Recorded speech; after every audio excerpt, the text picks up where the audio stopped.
Hi friends, இன்றைக்கி நம்ம ஒரு டேஸ்டியான பீக்கங்காய் தோலில் துவையல் பண்ண போகிறோம்.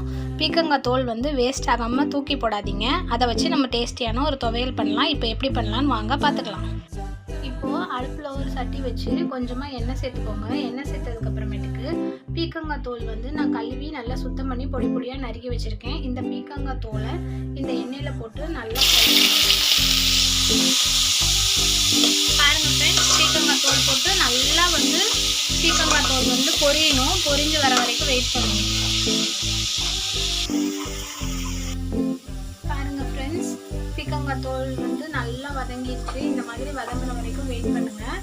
அதுக்கப்புறமேட்டுக்கு 10லேருந்து 15 பல் பூண்டு வச்சுருக்கேன். இந்த 15 பல் பூண்டையும் நம்ம இது கூட சேர்த்து நல்லா வதக்கிக்கலாம்.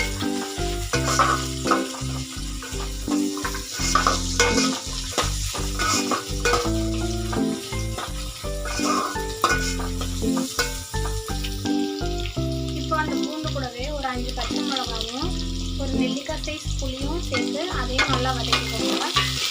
அதுக்கப்புறம் இதுக்கு தேவையான அளவுக்கு கொஞ்சம் உப்பு சேர்த்துக்கோங்க. இதெல்லாம் நல்லா வதங்கட்டும்.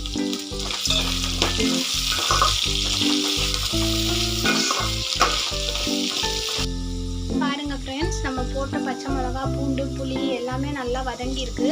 இதை இப்போ நம்ம ஆற வச்சு அரைச்சிக்கலாம். இதில் உப்பு புளி காரம்லாம் உங்களுக்கு எந்த அளவுக்கு தேவையோ அந்த அளவுக்கு நீங்கள் ஆட் பண்ணிக்கோங்க. எங்கள் வீட்டில் நல்லா புளியாக காரமாக சாப்பிடுவாங்க, அதனால நான் கொஞ்சம் அதிகமாக சேர்த்துருக்கேன். உங்களுக்கு தேவையான அளவு நீங்கள் சேர்த்துக்கோங்க. இப்போ இதை நம்ம ஆற வச்சு அரைச்சி எடுத்துக்கோங்க. ஃப்ரெண்ட்ஸ், நான் காட்டினேன்ல, அது எல்லாத்தையும் நல்லா நைஸாக மிக்சியில் போட்டு அரைச்சி எடுத்துருக்கேன். இப்போ துவையல் ரெடி ஆயிடுச்சு. இதே மாதிரி நீங்களும் உங்கள் வீட்டில் செஞ்சு ட்ரை பண்ணி பாருங்கள். பாய்.